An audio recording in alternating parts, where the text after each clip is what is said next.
안녕하세요. 이것은 지혜의 흐름입니다. 우리는 매일 여러분과 함께합니다. 100세 노인께서 솔직하게 말씀하시길, 사람이 70세에 이르면 정말 굳이 하지 않아도 될 일들이 생긴다고 하셨습니다. 특히 이 7가지 일들이 그렇습니다. 세상에서 내가 제일 싫어하는 것은 서두르는 것이라네. 이 할아버지께서 공원의 긴 의자에 느긋하게 앉아 말씀하셨습니다. 한편 천천히 발을 흔들며 시간은 그저 배경음악일 뿐인 듯 말입니다. 이 할아버지는 올해 이미 102세가 되셨습니다. 그의 얼굴에는 세월의 흔적이 있지만 두 눈은 여전히 반짝이고 마치 세상의 모든 비밀을 꿰뚫고 있는 것처럼 보입니다. 그 주위에는 호기심 가득한 청중들이 둘러싸여 있습니다. 그들은 앉거나 서서 이 노인의 높은 담론을 인내심 있게 듣고 있습니다. 그는 계속해서 말했습니다. 사람이 나이가 들면 좀 게을러야 한다네. 내 평생 많은 일을 했네. 우편 배달부도 했고 은행 출납도 했고 그냥 평범한 삶이었지만 나는 참 잘 살았네. 오늘은 내가 과학적으로 어떻게 게으르게 살면서도 건강하게 100세까지 살 수 있는지 이야기해 줄게. 우리가 먼저 게으름에 대해 이야기하겠네. 운동에 관해서는 약간 이상하게 들릴지도 모르지만 일반적으로 사람들은 운동이 건강에 좋다고 생각하지. 하지만 알아두게. 과도한 운동은 노인의 뼈와 심장에 큰 부담을 줄 수 있네. 하루에 30분에서 1시간만 꾸준히 하는 것으로 충분하네. 이런 방법은 관절에 가해지는 압력을 줄여주고 동시에 혈액순환을 촉진하여 심혈관 질환을 예방하는 데 도움이 된다네. 한 젊은이가 참지 못하고 물었습니다. 이 할아버지, 그러면 매일 어떻게 운동하시는 건가요? 한 젊은이가 참지 못하고 물었습니다. 이 할아버지, 그러면 매일 어떻게 운동하시는 건가요? 이 할아버지는 웃으며 대답하셨습니다. 나는 이 공원에서 매일 아침 산책을 하고 가끔 친구들과 태극권을 해. 내가 이렇게 하는 게 꽤 자유롭지 않나? 사실 조금 게으르게 산다는 것은 지혜롭게 게으르게 사는 것이지. 자신에게 맞는 방식을 찾아야 해. 그 다음은 식사에서의 게으름이네. 요즘 젊은이들은 건강한 식습관을 추구하지. 하지만 노인은 적당함과 균형을 더 중시해야 한다네. 너무 영양식이나 보조제를 추구해서는 안 되네. 균형 잡힌 식사가 장수의 비결이라네. 충분한 야채, 적당한 단백질, 소량의 설탕과 소금을 섭취하는 것이 중요한데 많은 사람들이 그렇게 하지 못하네. 그래서 나는 식사에서도 과학적으로 게으르게 살아야 한다고 말하는 거지. 배를 너무 힘들게 하지 말게. 마지막으로 치료에서의 게으름이네. 이 할아버지의 어조는 갑자기 엄숙해졌습니다. 현대의학이 좋긴 하지만 몸이 조금 불편하다고 해서 매번 바로 약을 먹을 필요는 없다네. 여러분도 아는가? 지금 많은 노인들이 과도한 약물 사용으로 인해 합병증을 겪고 있네. 내가 젊었을 때도 그런 사례들을 많이 봤다네. 특히 항생제는 절대 남용해서는 안 된다네. 작은 병은 과하게 치료하지 말고 큰 병은 제때 병원에 가서 치료하되 좋은 생활 태도를 유지하는 것이 중요하네. 그는 다시 평화로운 어조로 돌아왔습니다.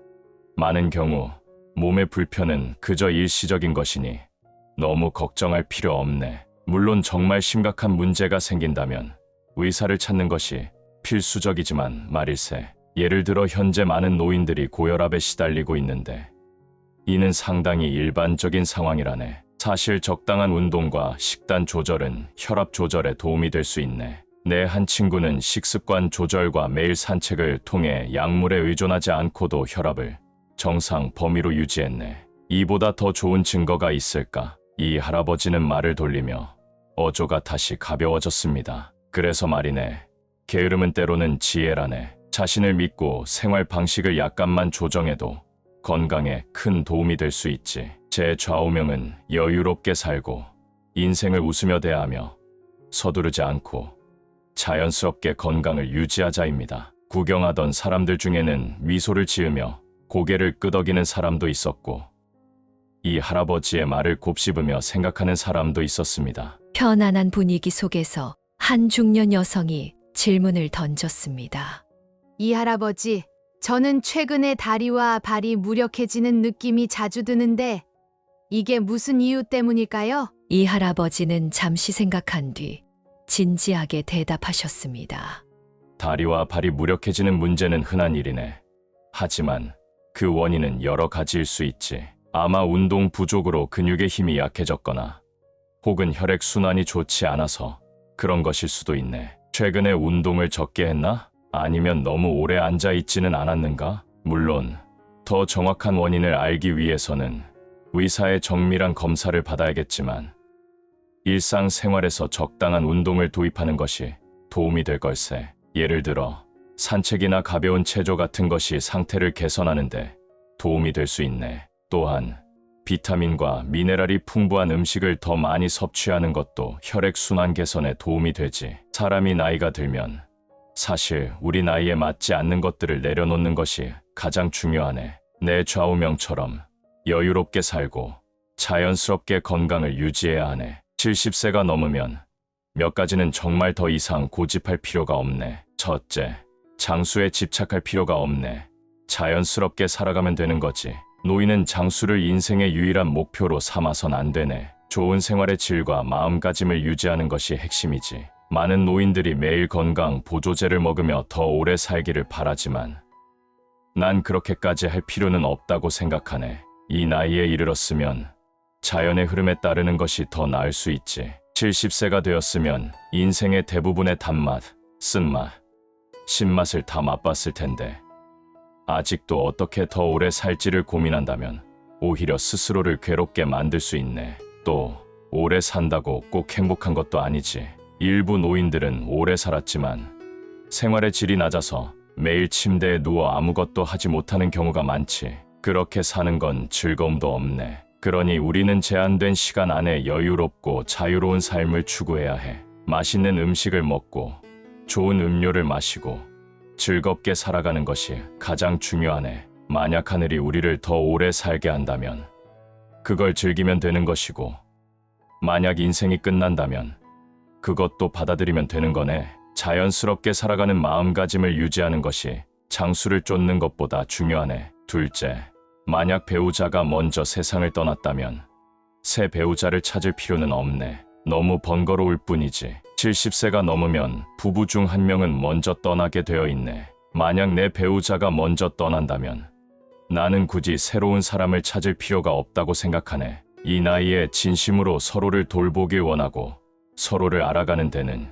시간과 노력이 필요하지만 이 나이에는 그런 여유가 없지 않나? 게다가 서로의 성격을 알 수 없고 만약 맞지 않는다면 스스로를 괴롭게 만드는 것일 뿐이네. 설령 새 배우자를 찾았다고 해도 자식들이 어떻게 생각할까? 아마 그들도 탐탁지 않게 여길 것이고 그로 인해 가족 내에 갈등이 생길 수도 있네. 재산 문제도 머리 아픈 일이 될 수 있고 쉽게 다툼이 일어나기 쉽지. 내 한 친구도 배우자가 먼저 떠난 후 한동안 받아들이지 못했지만 결국 새로운 사람을 만났네. 처음엔 좋았지만 얼마 지나지 않아 두 사람의 생활 방식이 완전히 맞지 않아 자주 다투었네. 결국 헤어질 수밖에 없었고 오히려 자신만 더 힘들어졌지. 그래서 나는 이 나이가 되면 혼자 지내는 것도 하나의 자유라고 말하네. 혼자 있으면 때때로 외로울 수도 있지만 좋은 점도 있지. 하고 싶은 일을 마음대로 할 수 있고 남의 눈치를 볼 필요도 없으니 말이야. 게다가 요즘에는 노인을 위한 활동도 많으니 심심할 때는 그런 활동에 참여하면 생활도 다채로워질 수 있네. 셋째, 자녀가 불효하다고 불평할 필요가 없네. 기대를 조금 낮추면 되네. 어떤 자녀들은 그들도 어쩔 수 없는 상황에 놓여 있지. 옛날에는 아이를 키우는 것이 나중에 늙어서 돌봐주길 바라는 마음이 있었지. 아이들이 항상 부모를 곁에 두고 말을 잘 듣는 것이 효도라고 생각했네. 하지만 요즘은 달라졌네. 많은 자녀들이 대도시로 가서 자신의 일에 바쁘고 자신의 삶을 추구하지. 우리는 기대를 낮춰야 하네. 그들이 우리가 어릴 때 그들을 돌보았던 것처럼 우리를 돌봐주길 기대하지 말게나. 아이들이 전화를 걸어 안부를 묻는 것만으로도 우리 마음은 따뜻해질 수 있지 않겠나. 우리는 행복을 유지하고 자녀들의 어려움을 이해하며 그들에게 너무 큰 부담을 주지 말아야 하네. 만약 자녀들이 시간이 있어 우리를 보러 온다면 당연히 좋은 일이지. 그러나 그들이 너무 바쁘다면 우리도 화내지 말고 좀 더 너그럽게 대하세나. 작은 일로 화내는 건 70세 넘은 우리에게 해로울 뿐이네. 생활 속의 사소한 일은 며칠 지나면 잊히기 마련일세. 감정이 너무 격해지면 혈압이 올라가고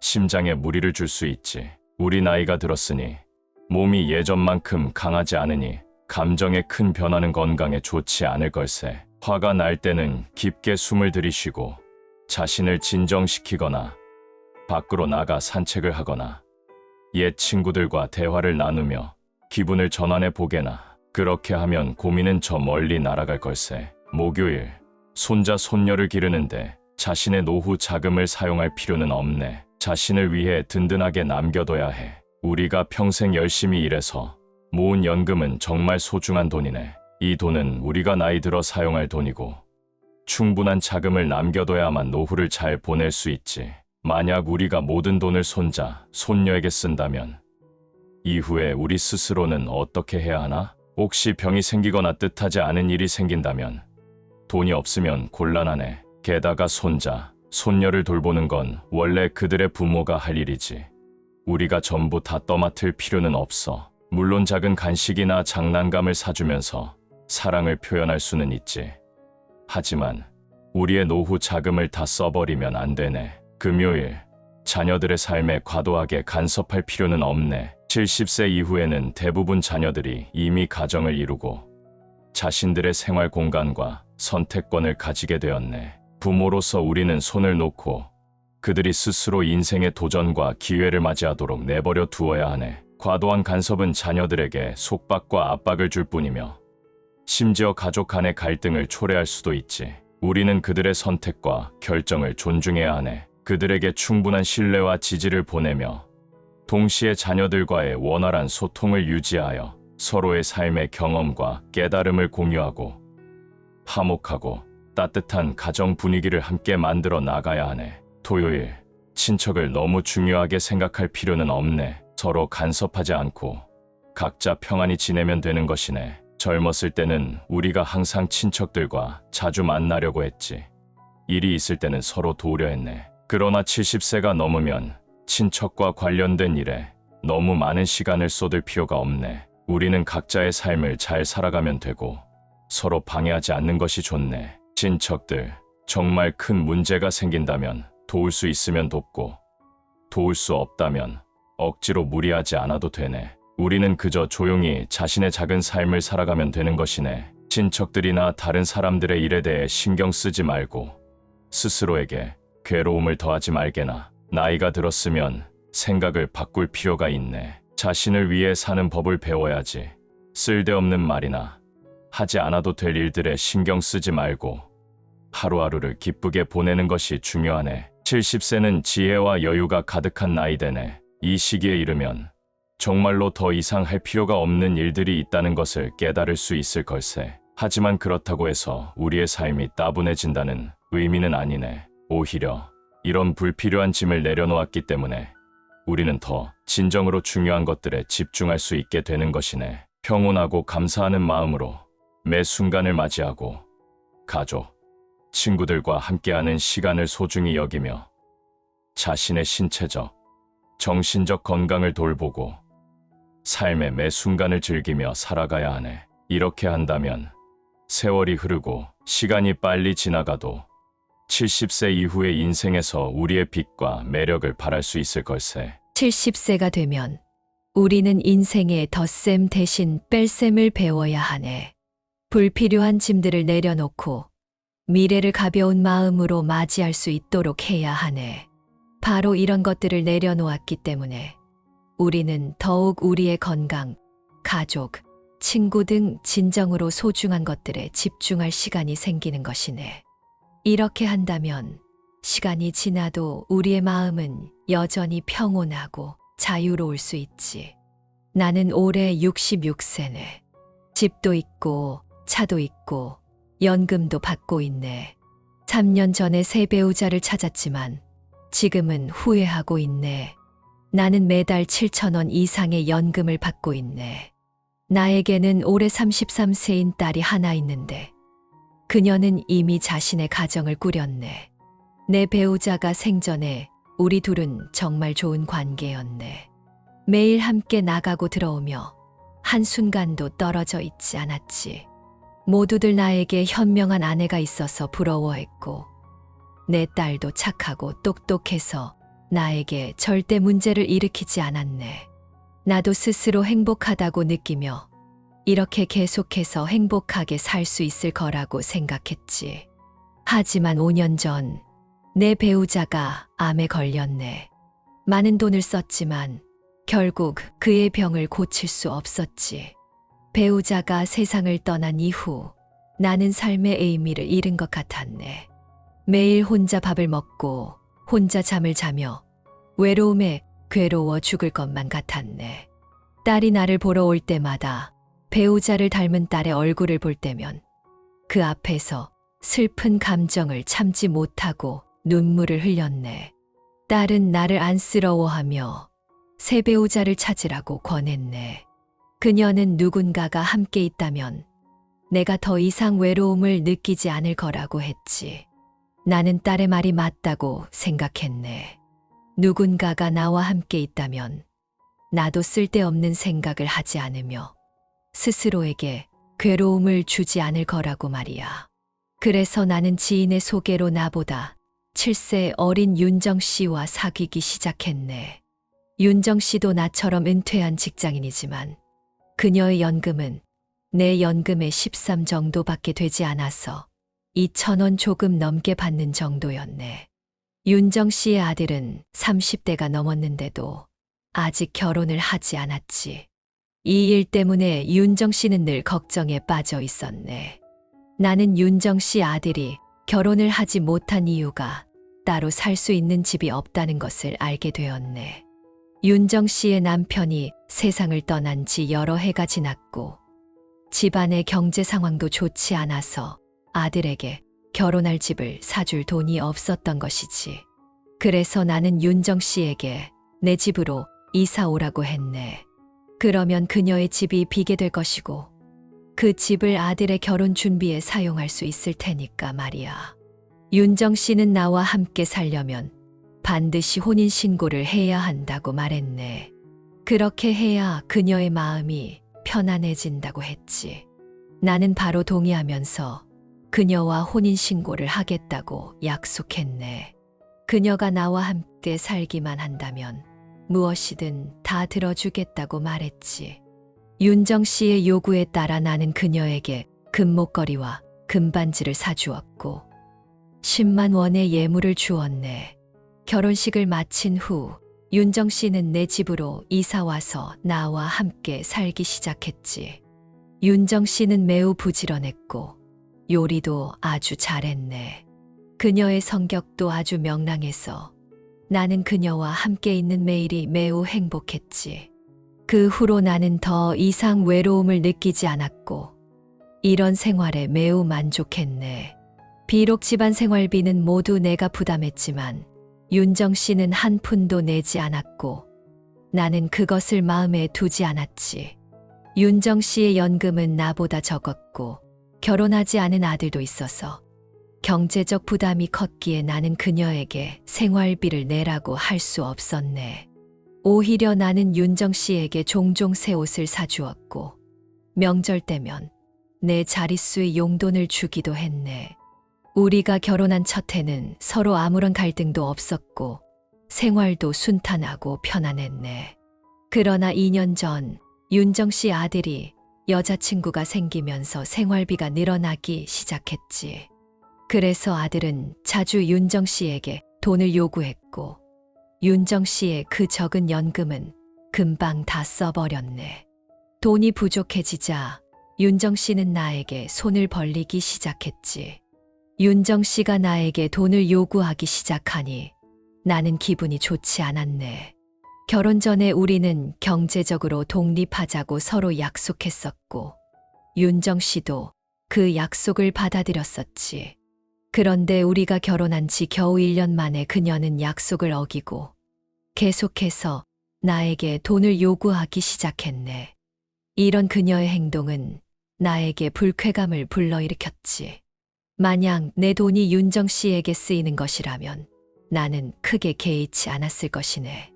하지만 나는 윤정 씨가 나에게 요구한 돈이 아들에게 가는 것을 알고 있었기에 당연히 기분이 나빴지.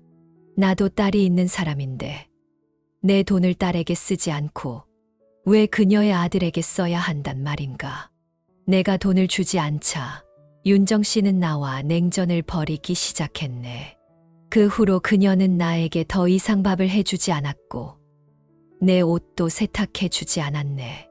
밤에 잘 때도 다른 방에서 자며 우리는 같은 지붕 아래 살면서도 서로 말을 하지 않고 마치 낯선 사람처럼 지내기 시작했네. 이런 상황이 계속되면서 나는 우울해지기 시작했네. 생각하면 할수록 화가 났네. 내가 10만 원을 들여 윤정 씨와 결혼했는데 1년간의 행복한 시간을 보낸 후 그녀는 나와 별거를 시작했고 나는 분명히 아내가 있음에도 불구하고 혼자 자야 했지. 윤정 씨는 나를 무시하면서도 내 집에서 살고 있었고 집안의 모든 것을 무료로 누리고 있었네. 이런 상황이 나를 불공평하게 만들었지.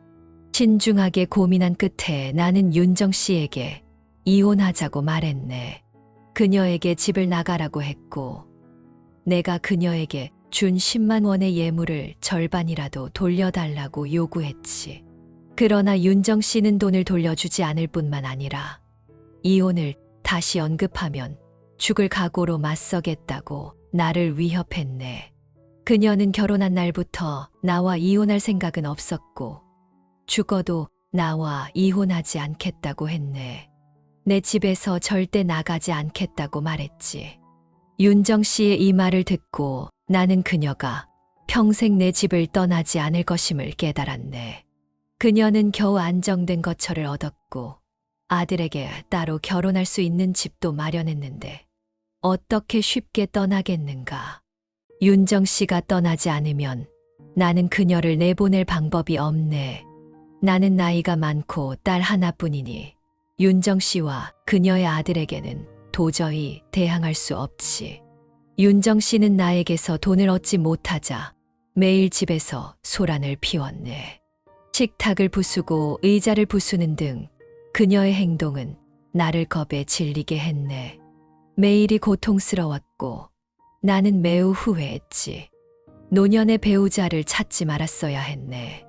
내 남은 인생이 이렇게 비참하게 지나갈 것을 생각하면 후회할 뿐이네. 노년의 가장 좋은 요양 방식은 스스로를 의지하는 것이네. 사회는 점점 고령화되고 있고 많은 사람들이 중노년에 접어들면서 요양이 중요한 주제가 되었네. 요양에 대해서는 사람마다 생각이 다르지. 어떤 사람들은 자녀와 함께 사는 것이 좋다고 생각하고 어떤 사람들은 동거 생활을 택하기도 하지. 또 어떤 사람들은 공동체 생활이나 자택 요양을 선택하기도 하네. 그렇다면 이 많은 요양 방식 중에서 어떤 방식이 가장 믿을 만한 것일까? 노년에 스스로를 의지하는 요양 방식이 가장 좋다는 것을 70세의 한 노인이 솔직히 말하네. 삶의 힘은 스스로에게서 나오는 법이지. 올해 70세인 임 할아버지는 인생 70세를 넘긴 지금 자신의 노년에 대한 깊은 통찰을 얻게 되었네. 몇 가지 일을 겪은 후 임 할아버지는 노년의 삶이 좋고 나쁨은 전적으로 자신에게 달려 있다는 것을 깨달았지. 최고의 요양 방식은 자녀에게 의지하는 것도 공동체 생활을 택하는 것도 아니고 오직 자신을 의지하는 것이 가장 좋은 요양 방식이라고 생각하게 되었네. 임 할아버지는 60세에 은퇴했을 때 자녀들에게 기대를 걸었지. 하지만 두 자녀의 집을 오가며 몇 달 동안 지내본 후 그는 이런 방식으로는 자신이 행복해질 수 없다는 사실을 깨닫게 되었네. 임 할아버지가 왜 이런 감상을 하게 되었는지 계속 읽어보면 알 수 있을 걸세. 은퇴 후 임 할아버지는 자신의 요양 생활을 진지하게 고민하기 시작했지. 그는 두 아들과 상의하여 앞으로 그들과 함께 지내며 요양을 하고 싶다고 했네. 각각의 자녀 집에서 한 분기씩 살겠다고 말했지. 자녀들에게 어떻게 생각하는지 물었고, 자녀들은 큰 반대 없이 부모를 돌보는 것은 당연하다고 말하며 임할아버지의 요구를 받아들였네. 임할아버지는 자신이 자녀들에게 여전히 의지할 수 있다는 생각에 마음이 든든해졌고, 자신의 노년도 평안히 보낼 수 있을 것이라 여겼네. 기뻐하면서 짐을 싸고 첫째 아들 집으로 갔고, 첫째와 며느리도 처음에는 임할아버지를 환영하며 그에게 맛있는 음식을 해주고 편안히 지낼 수 있는 방도 마련해 주었네. 임할아버지도 자녀들이 자신을 잘 돌봐주고 있다고 생각하며 기분 좋게 지냈네. 하지만 그 기쁨은 한 달도 가지 못하고 문제가 생겼지. 첫 번째 문제는 두 세대 간의 생활 리듬이 맞지 않는다는 것이었네. 임할아버지는 나이가 들어서 잠이 적고 일찍 자고 일찍 일어나는 반면 며느리는 늦게 자고 늦게 일어나는 습관이 있었네. 임할아버지는 아침 일찍 일어나서 핸드폰으로 동영상을 보거나 TV를 보면서 시간을 보냈는데 소리를 크게 틀어놓는 습관이 있었네. 이런 습관 때문에 며느리는 잠을 제대로 자지 못해 불만이 생기기 시작했지. 며느리는 몇 번이나 임할아버지에게 말했지만 임할아버지는 며칠 동안 조심하다가 다시 같은 행동을 반복했네. 그 때문에 며느리는 매우 화가 났지. 게다가 임할아버지는 부드럽고 짭짤한 음식을 좋아하는 반면 며느리는 담백한 음식을 좋아해서 식사에서도 서로 맞지 않는 점이 많았네. 이런저런 일들이 쌓이면서 임할아버지와 며느리, 아들과 갈등이 생기기 시작했고 결국 더 이상 즐거운 생활을 이어갈 수 없게 되었네. 그래서 3개월이 되자마자 임할아버지는 짐을 싸서 둘째 아들 집으로 옮겼지. 임할아버지는 첫째 집에서 더 지내다가는 며느리와 큰 싸움을 하게 될까 두려웠던 것이네. 둘째 아들 집에 가자마자 임할아버지는 자신이 환영받지 못한다는 느낌을 강하게 받았지. 둘째 며느리는 한 달 동안 말한 횟수가 5번도 채 되지 않았고 종종 임할아버지에게 냉랭한 표정을 지었네. 그녀는 임할아버지가 빨리 떠나길 바라는 듯한 태도를 보였지. 이런 그녀의 행동에 임할아버지는 상처를 받았네. 임할아버지는 스스로를 위로하며 생각했지. 며느리와는 혈연도 없고 애정도 없으니 어쩔 수 없는 일이라고. 그저 아들만이라도 효도하면 괜찮다고 생각했네. 하지만 임할아버지는 큰 실망을 하게 되었네. 아들은 아내의 마음만을 챙기며 아버지가 환영받지 못하는 것을 보고도 모르는 척했지. 심지어 아버지의 기분은 아랑곳하지 않고 아내를 달래기만 했네. 임할아버지는 점점 화가 났네. 자식들이 부모를 돌보는 것이 당연한 것 아닌가? 며느리는 너무 불효한 거 아닌가? 둘째 아들은 도대체 왜 가만히 있는가? 부모가 며느리에게 무시당하는 것을 보고도 아무 말도 하지 않다니. 생각할수록 임할아버지는 화가 났고 동시에 자신의 노후가 걱정되기 시작했네. 앞으로 계속 이런 날들이 이어진다면 노년의 삶이 결코 행복할 수 없을 거라는 불안감이 커졌지. 임할아버지는 이 상황을 바꾸고 싶어 많은 자료를 찾아보았네. 그리고 마침내 임할아버지는 독립적으로 생활하기로 결심했네. 그 유명한 말처럼 인생의 기쁨과 슬픔은 오직 스스로가 넘을 수 있다는 것. 결국 자신만이 자신의 의지처라는 것을 깨달았지. 둘째 아들 집에서 나온 후 임할아버지는 첫째 아들 집으로 다시 가지 않고 자신의 집으로 돌아왔네. 그는 자녀들에게 이렇게 말했지. 나는 더 이상 너희와 함께 살지 않을 거다. 하지만 나의 요양은 너희가 책임져야 한다. 각 집에서 매달 1,000원의 요양비를 보내고 내가 아플 때 돌봐주는 것은 너희의 의무다. 이것은 부모가 노년에 기대하는 바이며 자식으로서의 책임이라는 것이었네. 두 아들은 임 할아버지의 결정을 매우 긍정적으로 받아들였고 연신 고개를 끄덕이며 동의했네. 자신들의 책임을 다하겠다고 약속했지. 임 할아버지는 그들이 동의하는 말을 듣고 더 이상 아무 말도 하지 않았네. 혼자 사는 임 할아버지의 삶은 매우 행복했네. 매일 아침 일어나 밥을 해 먹고 자신이 좋아하는 일을 하며 보냈네. 때로는 여행도 가고 꾸준히 운동도 하며 지냈지. 임 할아버지는 한 가지 중요한 사실을 명확하게 깨달았네.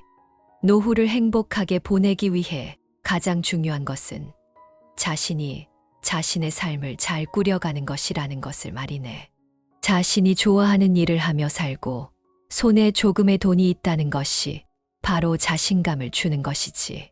스스로 움직일 수 있을 때는 자신의 힘으로 살아가고 가능한 한 자신의 삶을 행복하고 풍요롭게 만드는 것이 중요하네. 그리고 나중에 스스로 움직일 수 없게 되었을 때는 손에 돈이 있는 것이 바로 자신감이 되는 것이고 돈이 없을 때는 자녀들이 효도할지를 기대하게 되는 것이지. 최선을 다해 스스로 할 수 있는 것들을 해왔으면 그걸로 충분하네. 결론적으로 노년에 자신을 가장 믿고 의지할 수 있는 사람은 결국 자신이라는 것이네. 가능한 한 자신의 삶을 행복감으로 채우며 살아가야 하네. 자녀들에게는 평범한 마음으로 대하며 그들이 효심을 보인다면 고맙지만 그 이상을 기대하지 말아야 해. 인생은 결국 스스로를 사랑하는 것이고 매일을 잘 살아가는 것이지. 자신을 의지하며 다른 것들을 강요하지 않고 조용히 행복하게 살아가는 것이 중요하네. 이제 오늘 이야기는 여기까지입니다. 오늘의 내용이 여러분에게 감동을 주었기를 바랍니다. 아직 구독하지 않은 분들은 구독을 잊지 마세요. 그렇게 하면 저희는 매일 여러분과 함께 할 수 있습니다.